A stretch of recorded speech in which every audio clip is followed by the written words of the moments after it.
Assalamualaikum warahmatullahi wabarakatuh. Ada Waalaikumsalam ada warahmatullahi wabarakatuh. Dokter Adib. Wah, ini dia ya tokoh muda kita yang keren. Gimana, Prof? Dedi. Ada Prof. Dedi dan kita akan ngobrol-ngobrol tentang komunikasi kesehatan tuh ada tuh judulnya ya. Ini sebenarnya nggak perlu dikenalin lagi ya Prof. Dedi, Dokter Adib kita ini, tapi saya mau sharing tentang siapakah orang keren ini, dan ternyata I'm just surprised he's still young. Wow, ketua terpilih PBID ya, hebat nih. Keren banget kita dapat kehormatan bisa ketemu sama Dokter Adib. Dr. Muhammad Adib Humaidi SPOT, Special Ortho. Jadi kita bisa nanya-nanya juga ya Prof. Jadi terus ketua tim mitigasi PBID, ke Sekjen, banyak amat, ketua umum Perhimpunan Dokter Emergency dari UNER kemudian ke UI. Wah, pro dokter untuk Indonesia. Keren banget nih waktu campaign ini ya. slide waktu Aju Muktamar Campaign. kemarin. Ya. Terus ini tentang komen-komen ya. Ini masih banyak komen-komennya, cuma diambil sedikit aja. Terus ini vaksin ya. Wah, pasti kalau ada isu-isu ngomongin pasti keluarnya beliau nih ya. Kasus melonjak vaskes kelebihan beban kerja. Wah, ini benar nih masalah bersama nih ya. Ini dengan ketua ID sebelumnya, Prof. Iyom, dan beliau sahabat yang luar biasa. Saya kenal dekat dan satu kantor. Kebetulan beliau juga ikut menulis di buku. Jadi kita dapat kehormatan bersama nih, Prof. Dedi. Buku komunikasi kesehatan ini ada tulisannya Dokter Adib, ada tulisannya Prof. Iyom juga ya.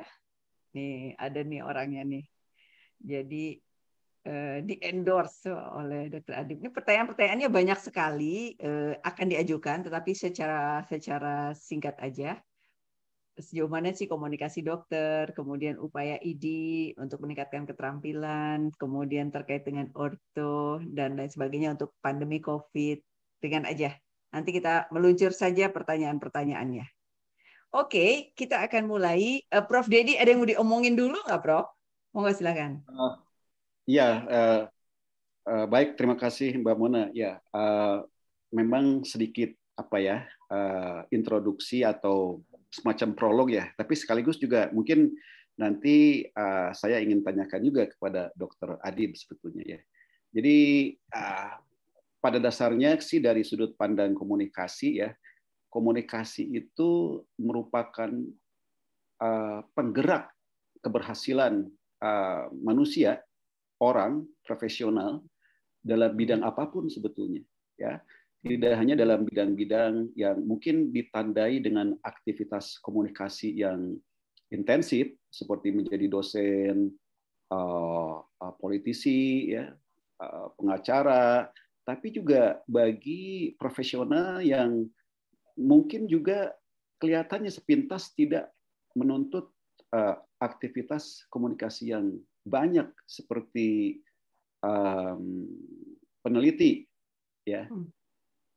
Nah, dalam konteks ini karena komunikasi itu bersifat omnipresent, artinya hadir di mana-mana seperti oksigen, tentu sebetulnya para dokter juga membutuhkan keterampilan berkomunikasi untuk bisa menjalankan tugasnya ya dalam berhadapan dengan pasien dan juga dengan pemangku kepentingan lainnya, misalnya dengan sejawat ya, apalagi di organisasi seperti ini. Nah, mungkin pertanyaan yang pertama dari saya, dalam pengamatan Dr. Adib sebagai ketua ID ya, sejauh mana sebetulnya arti pentingnya komunikasi buat para dokter ya, khususnya dokter yang saya kira mungkin aktif di ID gitu. Saya kira itu pertanyaan pertama saya. Ya. Terima kasih. Ya, Langsung oke, dijawab nih, monggo Dokter Adib. Prof. Dedi ketua ID-nya sekarang Dokter Daeng ya, Dokter Daeng ya. Tetapi beliau ini presiden elect. Monggo Oh silakan gitu. Dokter Adib. Ya, terima kasih. Ya, terima kasih Prof. Bu Mona. Jadi memang kalau kita bicara komunikasi, ini menjadi satu bagian utama. Jadi kalau bicara dalam satu kurikulum pendidikan kedokteran, yang itu harusnya menjadi satu poin utama, karena kunci di dalam aspek kita di saat kita menjadi dokter, baik kita di dalam aspek pelayanan, baik kita di dalam aspek kemudian berkaitan dengan regulasi, maka ada hal-hal yang menjadi kunci sebenarnya. Kalau tadi Prof. Dedi menyatakan mungkin peneliti enggak, tapi dengan pandemi ini seorang peneliti pun sebenarnya harus bisa berkomunikasi, mendeliver daripada hasil penelitiannya dengan juga harus dengan cara berkomunikasi yang baik, karena ternyata kita banyak belajar sebenarnya. Sebenarnya di era pandemi ini pun kita semakin banyak belajar seluruh aspek di dalam profesi kedokteran. Dalam ini seorang dokter memang harus mampu untuk bisa berkomunikasi dengan baik. Selama ini memang kita hanya sekedar berkomunikasi dengan pasien. Itu menjadi satu poin utama, dan konsentrasi di dalam pendidikan kedokteran hanya dalam aspek kepentingan dokter pasien saja komunikasinya. Padahal itu hanya satu bagian dalam satu bentuk bagian dari komunikasi kedokteran atau komunikasi kesehatan. Sehingga ini menjadi penting karena memang kalau kita bicara sekarang di dalam aspek pelayanan, ya saya sebagai seorang dokter spesialis ya, saya bagaimana harus menyampaikan bagian-bagian hal yang memang itu harus mudah diterima atau mudah dipahami oleh masyarakat.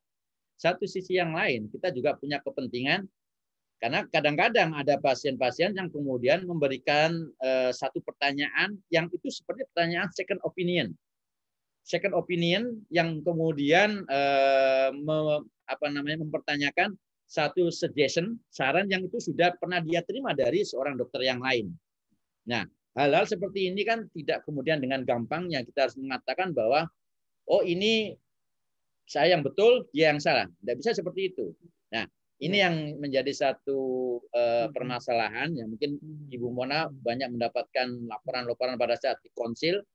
Sebagian besar kasus yang kemudian disebut sebagai medical dispute atau kelalaian medik yang masuk di MK-DKI, problem utamanya adalah karena komunikasi dokter dengan pasiennya. Dan kemudian problemnya juga karena adanya second opinion yang disampaikan oleh dokter untuk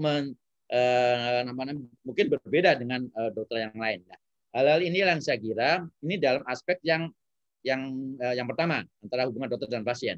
Tapi ada aspek yang berikutnya adalah bagaimana kita mengintervensi dalam strategi regulasi. Nah, membahasakan bahasa kedokteran itu tidak hanya sekedar kemudian seperti bahasa kedokteran di anatomi, fisiologi, tidak. Tapi bagaimana kemudian itu dikomunikasikan untuk kemudian itu bisa dipahami oleh pejabat publik katakanlah atau oleh regulasi atau bicara sekarang kemudian dalam aspek kepentingan politik. Nah, ini yang kemudian saya mendorong, kalau saya di dalam diskusi dengan teman-teman ini baik itu di pusat atau maupun di daerah, saya sampaikan kunci utama kita adalah kita harus bisa berkomunikasi dengan mereka. Bukan kemudian kita bicara istilahnya itu bagaimana kita beradu debat saja, tapi bagaimana mengkomunikasikan apa yang kita maksud dengan bahasa yang dipahami oleh mereka. Apakah itu dalam bagian menjadi bahasa politik atau bahasa regulasi, ya, atau kemudian bahasa-bahasa yang kemudian bisa dijadikan referensi dalam kebijakan itu. Nah, itu yang kedua. Yang ketiga, ini yang menjadi penting juga sekarang. Ini saya dorong juga oleh teman-teman adalah how to communication with media handling. Jadi bagaimana menghandle media. Itu ternyata penting ternyata Prof. Dedi. Banyak sekali maaf kita yang karena ketidakmampuan kita berkomunikasi dengan baik, dipahami oleh media berbeda, sehingga itu kemudian penyampaian kepada masyarakat berbeda, sehingga malah kemudian berbalik menjadi satu hal yang menurut saya kontraproduktif terhadap profesi.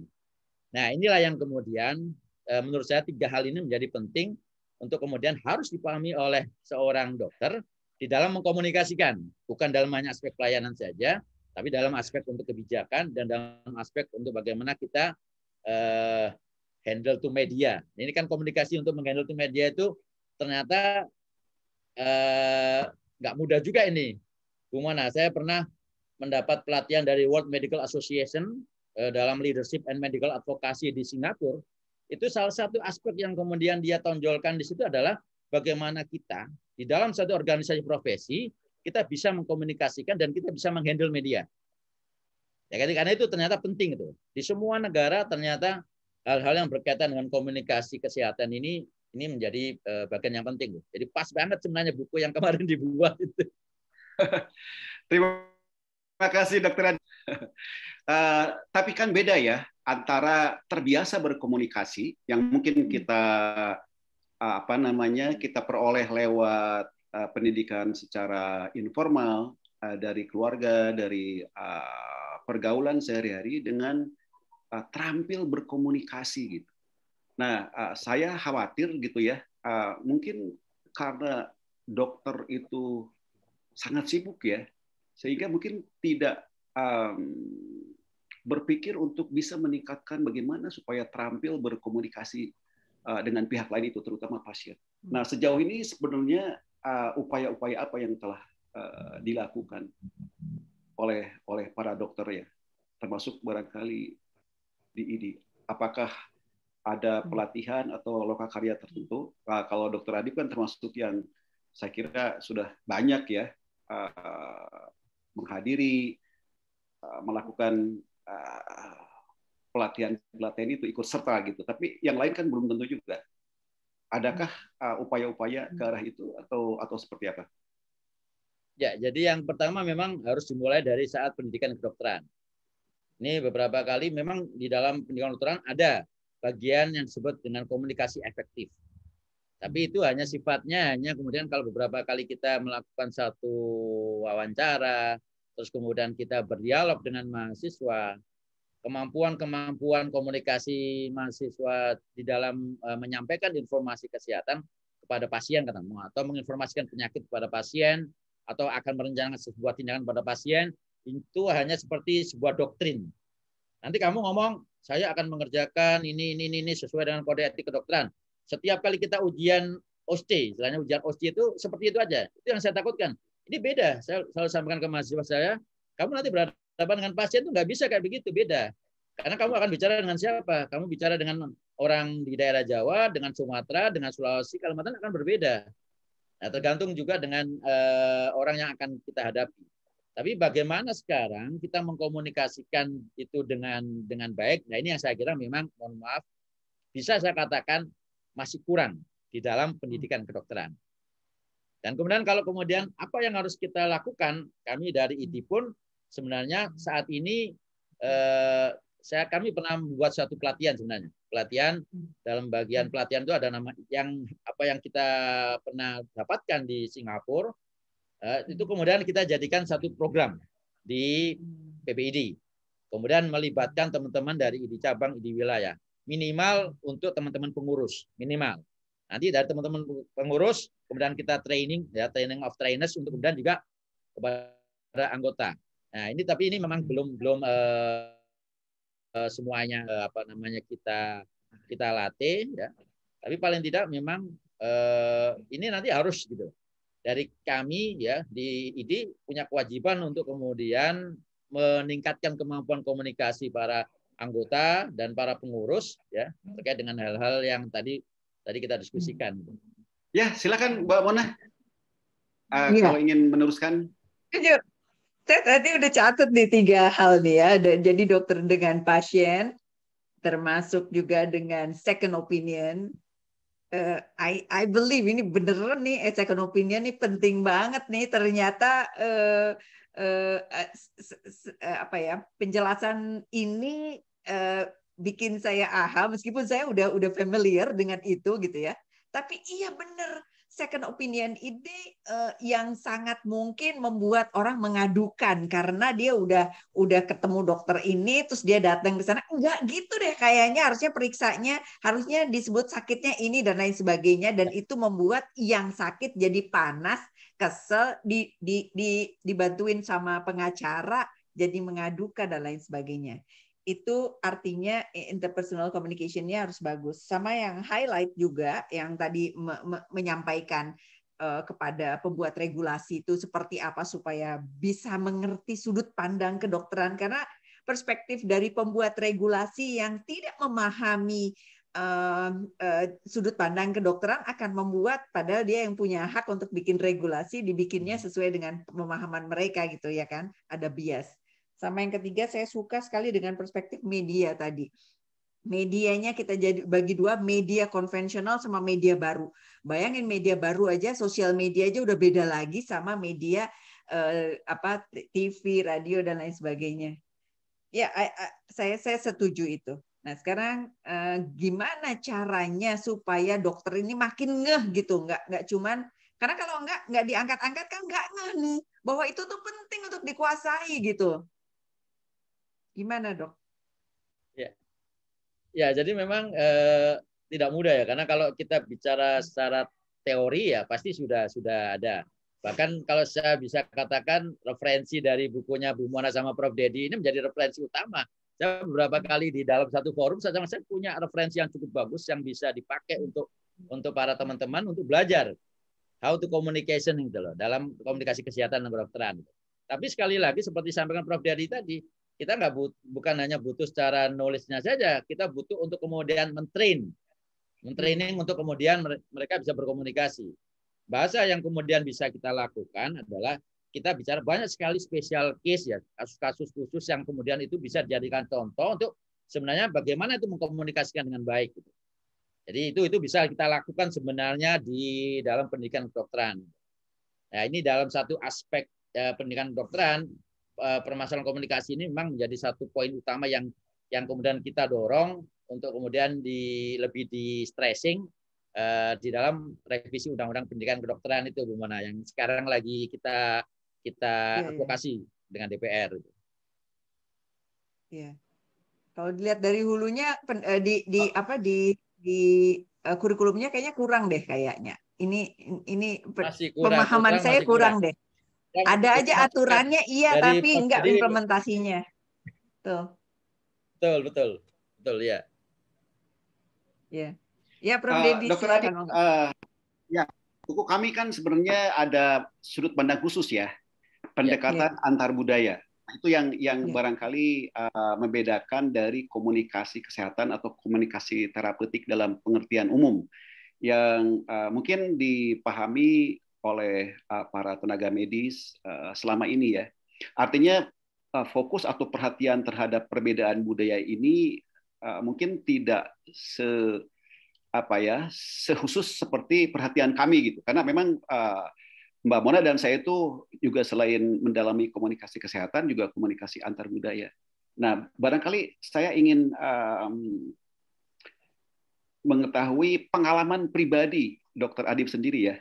Apakah sebagai dokter spesialis ya, ketika berhadapan pasien itu Dokter Adib secara pribadi juga mempertimbangkan nggak latar belakang sosial budaya pasien yang Dokter Adib hadapi? Misalnya katakanlah karena suku bangsanya yang beda, atau mungkin kelompok ras beda, kemudian afiliasi keagamaan beda, status sosial, ya, gender dan lain sebagainya. Apakah itu jadi pertimbangan untuk berkomunikasi dengan mereka? Lalu apakah pernah mengalami semacam kendala gitu ya, kendala dalam berkomunikasi dengan mereka? Mungkin tanpa kita sengaja sebenarnya, ya. Dan kalau ada seperti apa dan bagaimana solusinya kalau itu ada katakanlah semacam kesalahpahaman ya, dan mungkin miskomunikasi lainnya. Ya, jadi memang betul, Prof. Jadi pada saat saya sebagai pasien, kebetulan kalau saya di dalam praktek yang saya nggak tahu ya, yang banyak pasien saya itu malah, mohon maaf, dari keturunan Batak, kemudian Chinese. Pasien saya banyak dengan mereka. Dan kemudian ada juga yang memang orang-orang Jawa gitu. Nah, dari situ saya mencoba untuk kemudian belajar juga dari mereka. Sehingga pada saat kita menyampaikan informasi, beda kalau namanya kita harus menginformasikan kepada orang dengan apa namanya itu kultur budaya Batak, kultur budaya Cina dengan kultur Jawa gitu. Dan itu menjadi satu poin utama. Menarik. Contoh kasusnya contoh, dan itu untuk umur juga berbeda. Karena contoh namanya gini, pasien saya dengan kondisi mamanya dia kakinya harus diamputasi. Saya selalu mengajarkan kepada mahasiswa saya, jangan mudah mengatakan bahwa wah ini kakinya udah nggak mungkin kita selamatkan, harus diamputasi. Itu nggak bisa ngomong kayak begitu. Ya, gitu ya. Siapapun, karena itu kalau itu hampir semua karakter orang Indonesia seperti itu. Sehingga kalau maunya kita mengatakan seperti itu, pasien bukan kemudian akhirnya mau kita terapi atau mau kita lakukan tata laksana, dia akan lari dia. Ya larinya kemana? Ya akhirnya mohon maaf, ke alternatif dan sebagainya. Karena berharap bahwa dengan dokter saya udah nggak bisa diapa-apain lagi, karena saya harus diamputasi. Nah, itu yang kemudian bagaimana kita menyampaikan, katakanlah umpamanya kalaupun itu harus terpaksa diamputasi, membahasakan amputasi itu dengan mengkomunikasi mereka bahwa kita, kalau saya pribadi saya berikan kesempatan, oke, kita evaluasi. Tapi sekali lagi ini kondisinya seperti ini. Tapi kita akan coba mudah-mudahan. Nah, satu kasus pernah saya kemudian ternyata alhamdulillah bagus kakinya masih bisa terselamatkan gitu.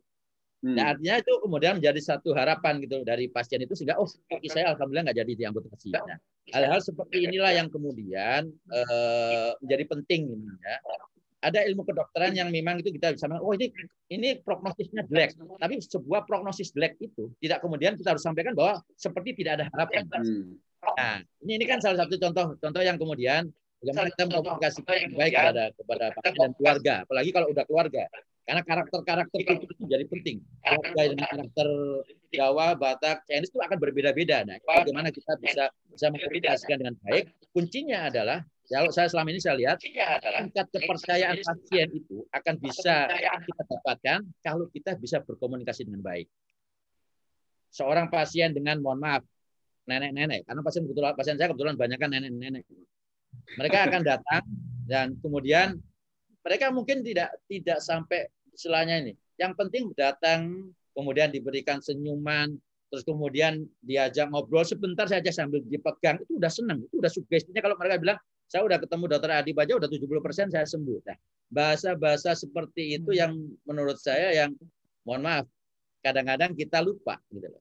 Satu kasus memang kadang-kadang saya pernah dalam kondisi Muhammad ini, itu pernah sampai kemudian, wah ini kok kayaknya nanti ada apa-apa, kemudian waduh saya kayaknya salah ngomong. Pernah juga saya mendapatkan beberapa kasus seperti itu. Sehingga saya mencoba untuk kemudian berkomunikasi kembali, sehingga kita punya ada upaya namanya sense kita akan timbul pada saat ini, kalau nggak saya klarifikasi, ini akan potensi konflik. Ini akan potensi yang kemudian menjadi miskomunikasi. Yang bukan tidak mungkin nanti akan lari ke Umona di MKDKI. Nah, hal seperti itu kalau kita punya sense, itu kita bisa langsung lakukan upaya antisipasi. Dengan cara apa? Berkomunikasi. Jadi jangan takut untuk dokter, kadang-kadang itu takut untuk kemudian mengklarifikasi, menyatakan, wah Bu tadi ada yang ini nih, ada yang salah saya sampaikan, harusnya kayak begini. Nah, ya kayak gitulah yang memang menurut saya ya kita belajar dari pasien. Saya pun belajar dari pasien sebenarnya untuk bisa berkomunikasi itu. Ya, terima kasih ya. Nah, Mbak Mona, silakan. Punya pertanyaan nih. Iya, jadi ini ada research ya, Dr. Adib udah agak lama ya researchnya di Amerika terhadap 800-an pasien dengan 700-an dokter orto. Nah, ketika dia ditanya, ternyata dokter orto tersebut 75% bilang udah puas nih gitu ya, maksudnya komunikasinya cukup bagus gitu ya dengan pasiennya itu gitu ya, puas. Sementara pasiennya bilang 21% aja yang memuaskan. Jadi ada margin nih antara narsisnya dokter kalau dia udah oke gitu ya, perasaan pasien. Nah, yang saya ingin tanyakan adalah kok ini apa nih yang bikin dokter tuh kayaknya aku udah baik-baik aja gitu, sementara pasiennya nggak kayak gitu, dan kayaknya cukup banyak loh pasien yang bilang nih dokternya nih kayaknya nggak empati banget sih nanyanya gitu, salah sedikit aja dia maksudnya karena kecerobohan pasien aja dia bilang, loh gitu, itu sakit di sini gitu dok. Kayaknya, aduh kayaknya gue bego amat sih gitu, gitu dok. What do you think? Ya mungkin kalau itu dilakukan penelitian di sini pun mungkin hasilnya juga sama. Hasilnya sama.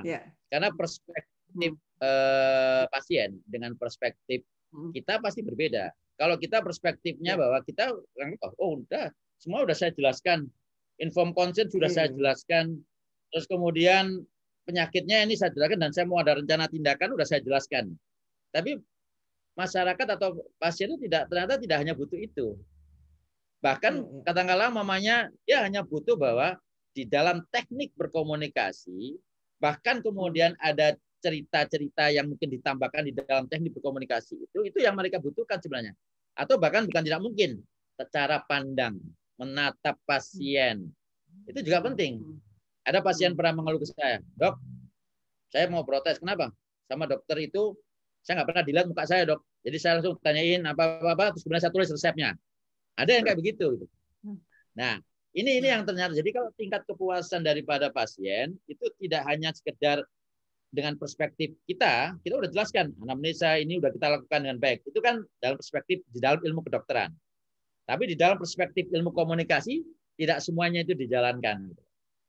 Ya, salah satunya ya tadi itu menatap mata, bahkan kemudian menyentuh dengan memeriksa. Karena kadang-kadang kalau kita dengan pasien-pasien, mamanya mereka juga butuh. Bu, Pak, sakit apa? Bau. Oh ya, baunya coba kita lihat, kita periksa. Nah, terus kemudian coba kita lihat, bukan hanya melihat saja kan, kita harus melihat, kemudian meraba, dan kemudian kita menggerakkan kalau di ilmu ortopedi kan. Nah, hal-hal yang seperti itu kadang-kadang karena jumlah pasien yang cukup banyak, karena waktu, karena mungkin mohon maaf ya kita menganggap bahwa mungkin kita merasa lebih pintar sehingga penyakitnya pasti ini, udahlah nggak usah diperiksa. Udah pasti penyakitnya ini dah. Hal-hal seperti itulah yang kemudian menurut saya kenapa marginnya beda, karena perspektif kita sama perspektif tingkat kepuasan daripada pasien itu berbeda. Iya, iya. Dan itu khususnya di teknik komunikasi.